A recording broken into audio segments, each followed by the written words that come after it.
pasti. Kalau manusia yang manggil kadang-kadang kita masih mungkin. Seandainya saja para koruptor yang manggil Allah nggak bisa kemana-mana. Suruh malaikat Israel datang manggil dia, nggak bakal bisa manggil ya. Baik, talbiyah diambil dari kata bahasa Arab yang artinya memenuhi panggilan. Kalau ada orang tua dulu manggil kita waktu kecil, biasanya kita dipanggil nama kita, jawabnya apa? Jawabnya apa? Sebetulnya itu singkatan dari labbaik. Singkatan dari labbaik. Saya waktu kecil ya, dipanggil sama orang tua. Nah, bek. Itu bukan bek, labbaik. Cuma karena orang Indonesia susah. Labbaik. Apa ungkapan di situ? Labbaik Allahumma labbaik, ya Allah aku penuhi panggilanmu. Aku penuhi panggilan. Diulang. Jadi pada hakikatnya perjalanan umroh kita ini semata-mata adalah atas kehendak. Labbaik la syarika lak, labbaik. Aku penuhi panggilanmu ya Allah, tidak ada sekutu bagimu. Aku penuhi panggilanmu. Diulang-ulang. Kalau di atas itu hanya ya Allah, aku penuhi panggilanmu, ya, berarti panggilan kita datang kepada Allah adalah urusan Allah. Di baris kedua, labbaik la syarika lak, labbaik. Ya Allah, aku penuhi panggilanmu, tidak ada sekutu bagimu, berarti tujuan kita datang ke sana untuk Allah. Innal hamda wan ni'mata laka wal mulk la syarika lak. Sesungguhnya innal hamda segala puji, wan ni'mata dan sesungguhnya segala kenikmatan, wal mulka dan sesungguhnya segala kepemilikan, segala kepunyaan, segala kekuasaan, segala kerajaan, la syarika lak, tidak ada sekutu bagimu. Jadi semua yang kita rasakan dari hidup ini semua bersumber dari kita lahir, kemudian dewasa, sampai setua ini punya keluarga, punya pekerjaan, punya kendaraan, punya rumah. Siapa yang ngasih? Allah. Ya. Semuanya Allah yang ngasih. Semua. Kita tidak punya apa-apa. Buktinya banyak di antara saudara-saudara kita yang tidak sama dengan kita, karena Allah membagi rezeki itu masing-masing. Termasuk juga di dalam menjalani panggilan ini, banyak di antara kita yang pengen umroh, apalagi haji. Apa semua sudah bisa berangkat? Apa semua sudah bisa berangkat? Ada yang bahkan sampai mati belum bisa berangkat. Pengen. Ada yang masih muda, masih anak-anak sudah berangkat. Yang tua apetit pun kagak berangkat. Ya. Makanya bagus sekali, beruntung kita diberikan oleh Allah Subhanahu wa Ta'ala. Innal hamda, segala puji, sesungguhnya segala puji. Artinya kalau kita dipuji, sesungguhnya pujian itu kembali kepada Allah. Makanya jangan merasa sombong. Kadang-kadang ada orang Indonesia yang model begitu. Pulang haji, pulang umroh, Pak Haji ya. Ketika pulang dari panggil Pak Haji marah. Bu Evi, ya mana? Pak Somad. Ini haji mahal loh. Ya, nggak ada Pak Umroh ya, atau Ibu nggak bisa.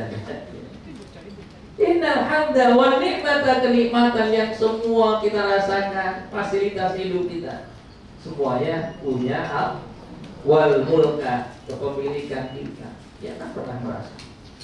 Kalau Pak Zainul Abidin mengatakan begitu, kita ini hidup di dunia kalau bisa seperti tukang parkir. Tukang parkir nggak pernah sombong.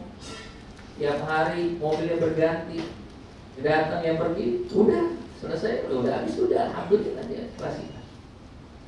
Kan begitu.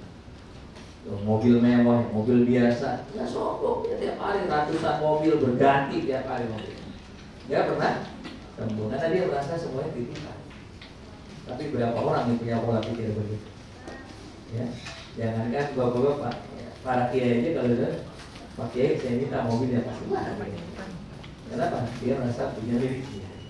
Innal hamda wa ni'mata laka wal mulk la syarika. Inilah ungkapan yang luar biasa, rasa ketadarruan kita di hadapan Allah Subhanahu wa taala, bahwasanya kita bukan siapa-siapa dan bukan apa-apa. Makanya pada saat orang melaksanakan haji maupun umroh diwajibkan dalam kondisi berihram. Masuk kita. Bersiap. Kenapa yang ntar tambah lagi loh pakai kemarin udah ada masuk kita ya. Nanti sebelum masuk itu ya. Jadi intinya adalah rukun ihram, rukun umroh itu nggak banyak. Cuma ihram, niatnya, ya. Kemudian yang kedua tawaf, yang ketiga sa'i, yang keempat halul, cuma itu. Ada yang nambahin dengan tertib. Karena kalau nggak tertib ribet. Begitu datang, Ustaz, padat banget kita sa'i dulu aja. Gimana Pak Ustaz? Pak Ustaz yang pintar, daripada sa'i dulu kita halul dulu, beres ya. Kayak pulang loh. Ini harus tertib. Jadi diawali dengan mengambil mikot, niat di situ. Jadi besok Bapak Ibu sekalian yang dari Madinah ke Dzul Hulaifah atau Bir Ali dulu di hari terakhir itu dari Madinah. Hari ketiga di Madinah langsung ke Bir Ali. Untuk apa? Untuk mengambil mikot. Karena Rasulullah dulu juga begitu, mau ke Makkah, Rasulullah dari Madinah mengambil mikot di situ. Ya dari Indonesia langsung ke Jeddah. Nah maka nanti mikotnya di atas pesawat. Gimana dari pesawat? Ketika akan melewati alam kurang lebih sekitar setengah jam sebelum landing, biasanya diumumkan. Bagaimana kalau seandainya ketiduran, dan bangunin kebluk tidur, kagak bangun-bangun juga. Gampang, ada opsi kedua yang begitu udah tinggalin aja. Biar tadi pas gitu landing, puyeng deh. Karena udah berihram, kok saya belum ihram. Tapi masih ada alternatif, udah bisa ihramnya nanti di King Abdul Aziz ya. Ataupun yang barangkali ketinggalan ihramnya kelupaan. Ya. Makanya nanti kita mengambil mikot bagi yang langsung ke Jeddah, mikotnya itu di atas pesawat. Ya. Untuk itu saya harapkan di bagi yang akan langsung ke Jeddah, bagian bawahnya diganti dulu tuh, walaupun masih pakai jadi kayak sarung aja, malah lebih hangat tuh. Ya, ini bawahnya ihram, nanti di atas pesawat tinggal lepas kalau lepas jalan dalam. Tinggal ganti atas, jadi nggak ribet karena di atas pesawat masih ribet. Ya. Gitu, kecuali yang kemarin. Jadi, kenapa orang yang berhaji atau berumroh datang ke kota Mekah wajib dalam kondisi berihram? Alasannya karena setiap kebaikan di kota Mekah itu akan dilipat gandakan 100.000 kebajikan, sebagaimana juga ketika seorang melakukan keburukan akan dilipat gandakan 100.000. Makanya diwajibkan berpakaian ihram. Karena salah satu larangan ihram, jaga kata-kata, jaga perbuatan. Fala rafat wala fusuk wala jihad. Coba kalau orang nggak berihram bebas ya. Dengan berihram ada banyak larang-larang sehingga dia menjaga perkataan, menjaga perbuatan, biar supaya dia terjaga dari perbuatan dosa dan kesia-siaan di dalam melaksanakan ibadah. Tuh, ihram juga mengingatkan kita kepada kematian, bahwasanya setiap manusia pasti mengalami mati.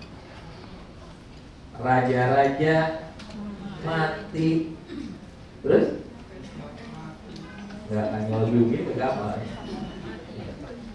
Raja, yang rakyat jelata, yang presiden, ya, yang apa tuh, tukang beca, semua, termasuk juga Pak Kiai, mati apa nggak mati?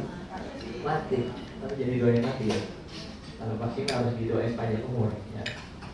Semua akan mati, maka simbol paket ihram itu adalah mengingatkan kita kepada kematian. Kenapa? Orang yang cerdas, al-kayyisu, kata Rasulullah SAW, dan nafsahu wa amila lima ba'dal maut. Orang yang cerdas itu orang yang selalu mengingat mati dan mempersiapkan kematian dengan amal soleh.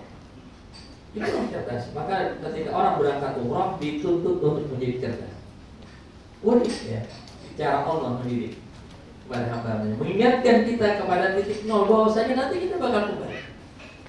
Maka pakaian ihram pun mengingatkan kepada kesucian, suci dalam perkataan, perbuatan. Ini kan waktu dari kita belajar pramuka, ada yang zaman dulu pramuka.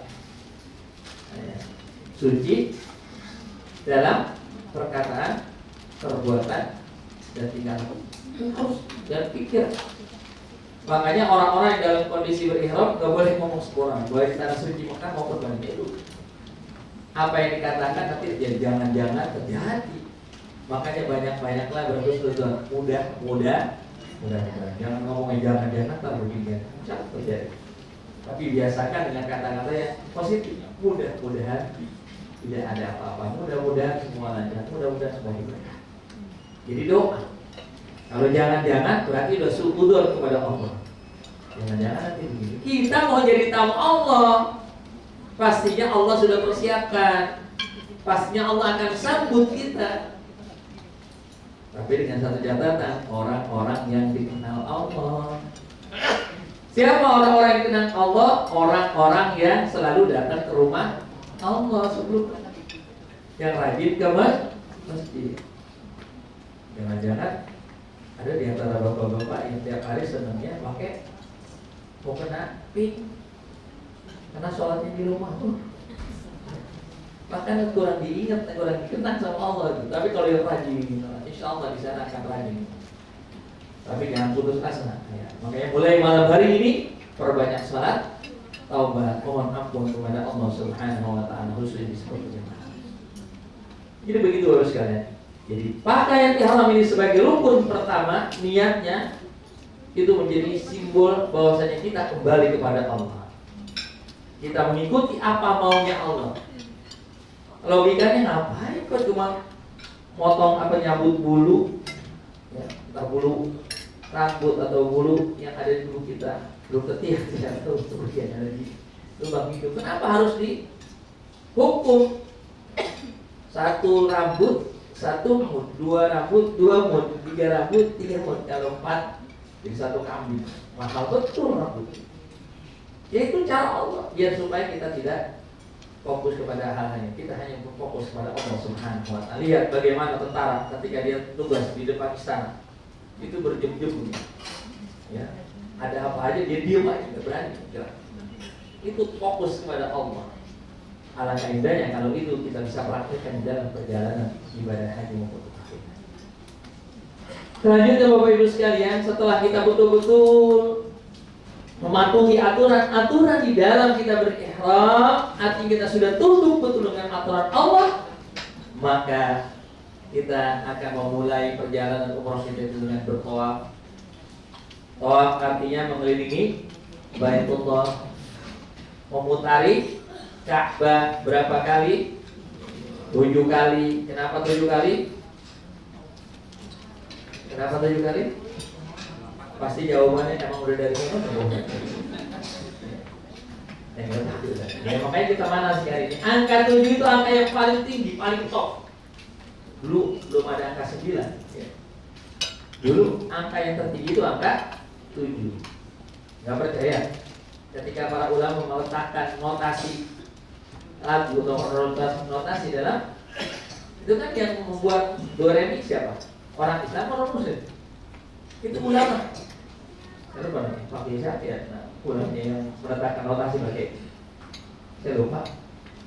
Ulama besar dulu yang meletakkan notasi do re mi fa sol saya lupa Ibnu Sina atau siapa ya? Jadi ketika beliau meletakkan kata-kata itu do re mi fa sol la si, coba balik lagi kan paling 3 kan? Si itu 7. Ini maksudnya apa? Maksudnya ketika kita bertawaf mengikat diri kita kepada Allah, beribadah kepada Allah harus maksimal. Jangan setengah, apalagi itu hitungan. Banyak orang ibadah hitung-hitungan. Banyak nggak ibu-ibu dulu. Banyak nggak ibu-ibu yang hitung-hitungan ketika ibadah? Banyak. Contohnya, saya tanya ibu-ibu, 1 juta gede apa kecil? Pasti tanya kemana dulu mau Ustaz? 1 juta itu besar atau kecil? Besar kalau buat beramal, kecil kalau buat ke mall, kan itu kan? Ini berarti hitung-hitungan kita, harusnya kalau besar ya besar, kecil ya ada. Ya, tapi kenapa untuk urusan dunia itu kecil, untuk urusan akhirat berarti kita hitung-hitungan? Apa bedanya sama si Qabil? Tahu Qabil? Anak siapa itu? Anaknya Nabi Adam. Ketika disuruh beramal, dicari tuh hasil sayurannya, tuh hasil panennya dia yang jelek-jelek. Yang jelek, yang apa istilahnya kerepuk, yang petok gitu ya. Jelek-jelek ditaruh. Kenapa? Yang nggak dimakan ini sama Allah kan? Taruh dulu taruh di atas gunung. Sementara adiknya Habil ketika beribadah betul-betul dicari di antara kibas kambing yang terbaik. Ya, paling besar, paling sehat ditaruh di atas gunung. Besok harinya ternyata kambing sudah tidak ada, sayuran masih Allah nggak butuh. Dan menurut riwayat kambing inilah yang akhirnya menjadi pengganti Nabi Ismail ketika akan disembelih. Begitu jadi ditaruh di mana? Di langit.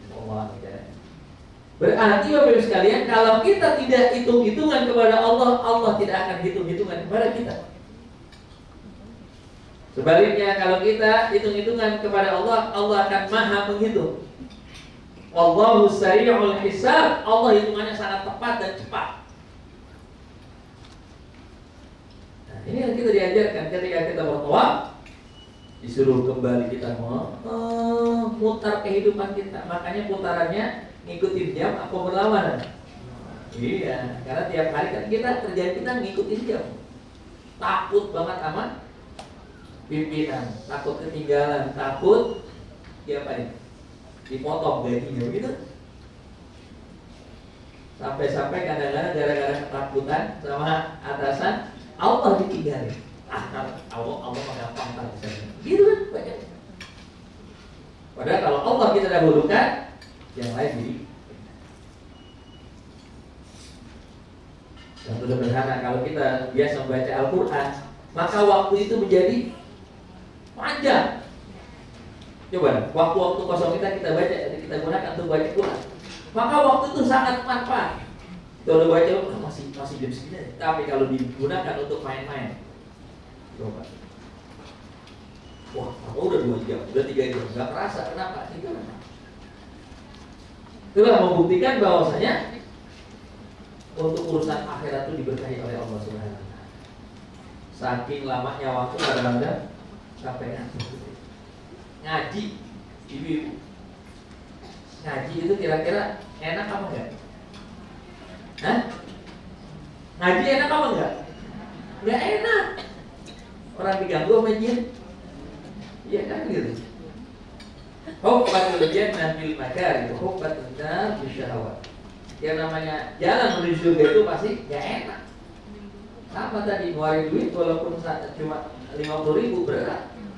Tapi kalau untuk urusan dunia 1 juta dikit. Ya, baik Mas Kak. Jadi kita disuruh untuk memaksimalkan di dalam urusan kita beribadah kepada Allah. Itulah angka 7. Nah, karena tawaf ini adalah simbol hubungan kita vertikal kepada Allah, maka wajib hukumnya kita dalam kondisi berwudu. Kalau batal di tengah-tengah perjalanan, maka wudu lagi baru lanjutkan. Lanjutkannya dari mana ya? Dari tempat tadi kita batal, ataupun kalau ragu ya dari Rukun Hajar Aswad. Pokoknya baru dapat 2,5. Oh, dari mana nih yang setengahnya lagi? Ya udah, ambil dari Rukun Hajar Aswad, berarti baru 2. Ambil. Tapi wajib harus wudu. Bagaimana tesnya? Minta izin nanti mau kita lihat. Kemudian posisi Ka'bah ketika kita bertawaf ada di sebelah sana mana Bapak Ibu sekalian? Ka'bah dari kiri kanan. Harusnya kan yang baik-baik ada di sebelah kanan. Nah, di sebelah kiri. Kira-kira kenapa? Untuk mendekatkan jantung kita, hati kita kepada baik Allah. Dan tawaf ini adalah simbol ibadahnya para malaikat yang tidak pernah berhenti sepanjang dunia ini masih ada. selesai satu rombongan. Di mana tawafnya para malaikat? Di arsy-Nya Allah, di atas sana. Jadi Ka'bah itu simbol arsy-Nya Allah. Jadi kalau ditarik lurus dari arsy naik ke atas itu persis adanya arsy-Nya Allah. Makanya Bapak Ibu sekalian, dirahmati Allah, kita mengikuti, kita melaksanakan tawaf berarti kita sedang mengikuti ibadahnya malaikat. Dan tidak ada satupun di antara para nabi, para rasul yang diutus oleh Allah menjadi nabi dan rasul kecuali mereka pernah melaksanakan tawaf di situ. Sehingga kaki mereka itu ketika kita melaksanakan tawaf, langkah mereka bersatu dengan langkah kita. Harapannya nanti orang yang pulang berumrah atau berhaji, dia bisa mengikuti sepak terjang para nabi-nabi Allah. Insya makanya doa banyak banget.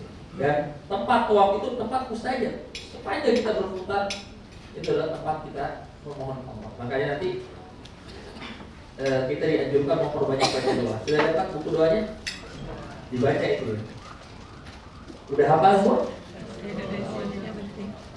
Besok mau berangkat. Ibarat ujian, ibarat ujian besok belum baca buku. Gimana? Jalan satu-satunya apa? Jalan satu-satunya nyontek. Nyonteknya dari siapa? Pak Ustaz. Nanti dicontekin. Nomor 1 jawabannya A gitu. Tapi nggak begitu ya. Nanti jadi bacanya ngikutin Ustaz. Subhanallah, subhanallah, dikasih headset nanti. Kasih headset masing-masing. Ya. Jadi ketika kita bertawaf ada 3 cara. Yang pertama, kita ngikutin apa yang dibacakan oleh Ustaz. Adanya kita nggak kedengeran rusak, nah itu maka kita aminin aja, amin.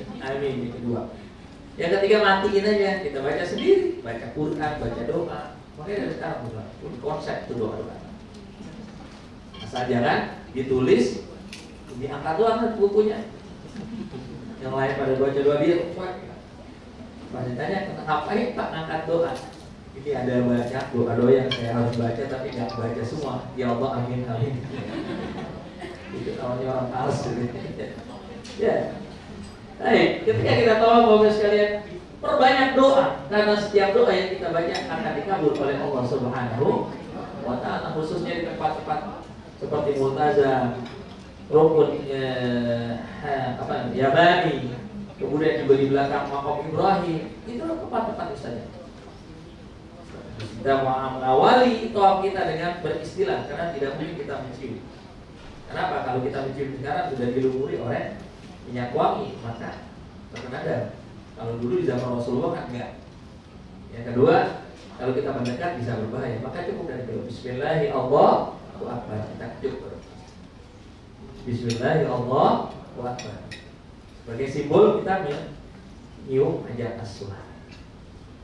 Asalnya dibalik ya. Bismillahirrahmanirrahim. Lama 3 gitu. Jadi angkat dulu Bismillahirrahmanirrahim. Insya Allah itu Hajar Aswad akan merekam siapa-siapa yang telah beristilah atau menciumnya. Akan merekam. Jadi tidak ada yang hilang. CCTV-nya ya unlimited itu. Semuanya orang yang pernah merekam. Makanya dulu Hajar Aswad warnanya putih. Lama-lama menjadi warna hitam. Kenapa? Banyaknya dosa. Dan itulah satu-satunya benda surga yang ada di dunia yang bisa menyedot dosa. Nggak ada dari yang lain. Satu-satunya benda yang bisa menyedot dosa. Alhamdulillah diturunkan di mana? Di kota Makkah yang bendanya tidak boleh dikeluarkan. Nah, jangankan batu Hajar Aswad, batu-batu kerikilnya ada di sana. Makkah bahkan tanahnya itu nggak boleh dikeluarkan. Ya itulah salah satu hikmahnya. Coba kalau bisa diturunkan di Indonesia. Di Jakarta apalagi di Kalimantan Selatan ada habis dari dulu. Ya digosipin atau digosok-gosok ya. Habis. Alhamdulillah. Ya, nah, jadi kita masih bisa terus bisa merasakan itu benda surga walaupun hanya manusia. Baik terus sekalian. Selepas kita melaksanakan tawaf, maka kita akan diarahkan untuk berdoa di depan Multazam. Yaitu arah persis berhadapan dengan pintu Ka'bah atau sekitar itu, lurusnya. Itulah tempat yang mustajab. Afdalnya memang kita menempelkan badan kita di Ka'bah, kan susah. Cukup dari kejauhan. minta kepada Allah. Itu pun tempat yang paling nikmat untuk kita beribadah dan berdoa. Biasa lagi kita disunahkan kemudian sholat sunnah ihram, baru kemudian kita minum air zam-zam. Ya, ini sunnah. Ya. Sunnah minum air zam-zam. Kenapa? Air zam-zam adalah air yang paling terbaik yang ada di atas bumi. Ma'u zam-zam lima syuriba lahu. Air zam-zam itu adalah air yang luar biasa. Tergantung orang yang meminumnya. Apa yang menjadi niatan, insya Allah akan dikabul oleh Allah. Dan satu-satunya air yang ditakutin jin. Maka kalau Bapak Ibu sekalian di rumahnya sering digangguin jin, siramin air zam-zam. Ya benar. Saya praktekkan. Apakah syirik? Enggak, orang Rasulullah yang nyuruh. Ma'u zam-zam lima syuriba lahu, kita minum, sisanya kita siramin. Ya. Saya berapa kali dipanggil sama sekolah. Bosan. Anak-anak pada kesurupan. Saya mau kenapa? Saya panggil Ustaz yang oke dan enggak. Saya pernah punya apa? Saya punya air zam-zam. Terus saya terakhir air zam-zam beres sudah. Sampai sekarang enggak. Termasuk rumah saya sudah disenengin gini. Terus kira-kira ya. Jadi jelas seperti itu. Ma'u zam-zam lima syuriba, maka perbanyaklah minum air zam-zam. Dan air zam-zam itu sekalian bisa membersihkan bukan hanya kotoran jasmani, kotoran lahir, tapi juga bisa membersihkan kotoran rohani. Makanya selama kita berada di tanah suci Makkah Madinah, kenapa kita rajin ke masjid? Tahu nggak alasannya? Jadi begitu dengar azan langsung pengen buru-buru, bahkan sebelum azan udah ramai. Salah satu hikmahnya karena kita sering minum air zam-zam. Dibersihkan oleh Allah kotoran-kotoran kita, kotoran zahir Allah, kotoran. Coba kalau tiap hari kita minum air zam-zam, rajin kita rajin. Ya itu terjaga kita jadi, insya Allah. Ya, termasuk sebetulnya saya merasa agak sedikit tidak setuju itu ketika kemarin pemerintah Saudi berlakukan itu masalah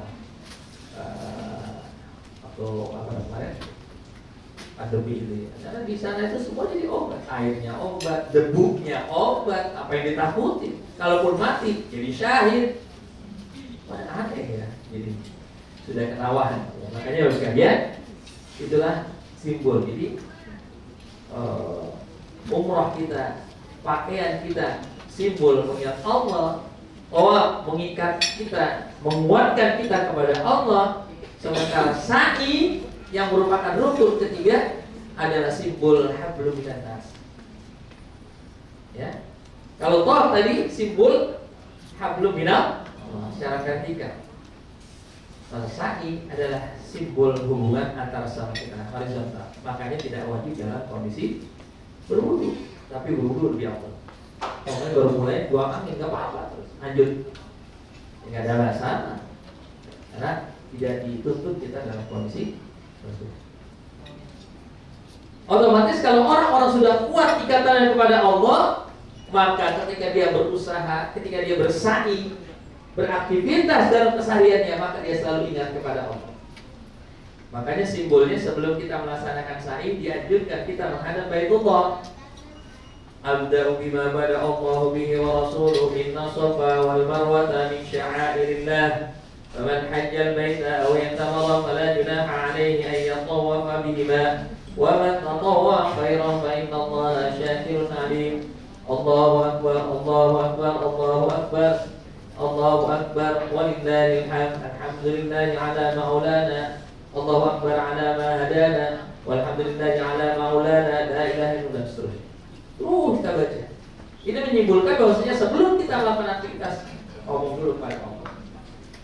Coba saya tanya oleh sekalian, berapa banyak orang ketika mau pergi dalam kesehariannya ngomong aja bicara sama Allah. Ya Allah, hari ini saya mau bekerja, berkahkanlah pekerjaan saya. Ya Allah, hari ini saya mau usaha, berkahkanlah usaha saya. Jagalah diri saya, keluarga saya, harta benda saya dari hal-hal yang tidak baik. Sedikit orang. Minimal ketika kita akan berangkat menuju tempat kerja kita, aktivitas kita, baca Bismillah. Orang kalau baca Bismillah berarti ingat ada Allah, insya Allah sepanjang perjalanannya akan diberkahi dan sepanjang perjalanannya akan menjadi nilai ibadah.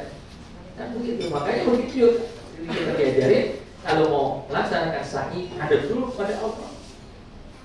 Tuh, begitu kita mulai sa'i, turun, lewatin Batnil Wadi yang ditandai dengan lampu hijau. Kalau dulu kan ada tiang hijau, kan nggak ada tiang hijau. Makanya karena yang ngasih Allah, maka kita kembalikan kepada Allah. Dulu ketika Siti Hajar melaksanakan sa'i di antara Safa dan Marwah berapa kali? 7 kali. Padahal harusnya ketika di Safa nggak ada, di Marwah nggak ada, udah selesai. Tapi dia nggak begitu. Bolak balik lagi. Padahal udah tahu di sana nggak ada, sini nggak ada, ngapain balik? Lihat ada orang. Karena memang instingnya begitu. Begitu sudah 7 kali udah paling maksimal. Terserah, aku berikan kepada Allah semuanya. Apa yang terjadi kemudian? Setelah dia lelah, capek di Bukit Marwah, ternyata dia lain terjalan. Loh, anaknya kok malah mendapatkan air. Jadi ini menjadi simbol dia di mana tinggalkan anaknya. Di mana anak Siti Hajar meninggalkan Nabi Ismail? Di sisi Baitullah. Ini mengisyaratkan bahwasanya usaha dimanapun boleh kita laksanakan, seberat apapun yang kita kerjakan, tapi lagi-lagi hasilnya yang menentukan siapa? Allah, terserah Allah. Ada orang kadang-kadang cuma ngedobos, ngomong belang apa istilahnya, ngelantur, tapi gajinya pendapatannya ratusan juta. Yang belain batu berjam-jam hanya dapat 50.000. Imbang apa enggak? Adil apa enggak? Adil apa enggak? Allah Maha Adil. Allah Maha Adil. Bagi mereka yang dikasih kemudahan, ya, nanti hisabnya berat di akhirat. Bagi mereka yang berat dalam maka hisabnya mau mana? Mau hisabnya yang berat atau hisab yang ringan? Tiap orang pengennya begitu. Di dunianya dia bahagia, di akhiratnya bahagia. Makanya jangan jauh-jauh dari orang susah. Kenapa? Di dunia kebahagiaan itu ukurannya harta. Di akhirat kebahagiaan itu ukurannya apa? Ya. Nanti kata Rasulullah SAW, orang itu akan cari orang miskin di akhirat. Karena masuk surganya duluan, hisabnya ringan. Orang kaya hisabnya lama. Nyari-nyari orang miskin yang pernah dia tolongin dulu. Ya, makanya saya diajarin sama guru saya. Jadi kalau ada orang bantuin kita, seharusnya berterima kasih bukan yang dibantu, tapi siapa? Yang ngebantu. Kita mau kan enggak? Habis bantuin dia nggak terima kasih. Kalau nggak terima kasihnya, gitu. Kenapa? Karena ketika kita diberikan kesempatan untuk bisa membantu orang lain, sesungguhnya kita dibukakan oleh Allah keringanan dalam hisab dan kemudahan dalam memasuki surganya Allah. Ya, baik terus sekalian. Itulah gambaran perjalanan umrah. Jadi kalau kita review kembali, perjalanan umrah itu adalah perjalanan kita akan menghadap Allah Subhanahu wa Ta'ala. Makanya sebetulnya belajar umrah itu belajar dari sholat sehari-hari kita. Sebelum sholat kita disuruh ngapain Bapak sekalian? Bersihin diri kita. Wudu dulu. Wudu itu mengajarkan kita kepada apa? Nilai kesucian. Kalau nggak ada air disuruh pakai tayamum, pakai apa? Debu. Kenapa? Hanya air dan debu yang boleh digunakan. Boleh nggak pakai pasir? Boleh, karena asal kita kalau nggak dari air ya dari debu. Ya, kita itu berasal dari tanah dan akan kembali ke minha khalaqnakum wa fiha nu'idukum wa minha nukhrijukum wa fiha nu'idukum taratan ukhra. Dari tanah kita dibuat dan akan dikembalikan. Oh, berarti ayatnya itu bingung kan? Katanya satu dari air, satu ya karena air mani itu dihasilkan dari saripati tanah. Makanya ketika kita disuruh berwudu, bersuci, disuruh ingat kita berasal dari tanah. Tanah adalah benda yang paling sering diinjak manusia. Itulah kita nanti akan diinjak pada saat sudah mati. Kuburan kita digawakin orang. Ya Allah, kita kaya Bapak Ibu sekalian. Kayaknya hanya sementara. Kenapa? Begitu mati udah bukan punya kita. Jadi apa yang harta benda kita? Jadi warisan. Ada nggak kira-kira harta yang kita bisa bawa mati? Ada nggak harta yang kita bisa bawa mati? Yang kita sudah amalkan itu kita bawa mati. Rumah kita masa ini dibawa ke dalam kuburan? Nggak mungkin. Nggak muat. Kayak orang Cina, kuburan udah gede-gede banget. Sekarang udah dibohong-bohongin. Kenapa? Dulu ada kendaraan yang kesayangannya dimasukin, ada benda-benda. Sekarang diambilin sama orang lain karena bikin replikanya doang. Udah mati masih bohong juga. Gimana juga?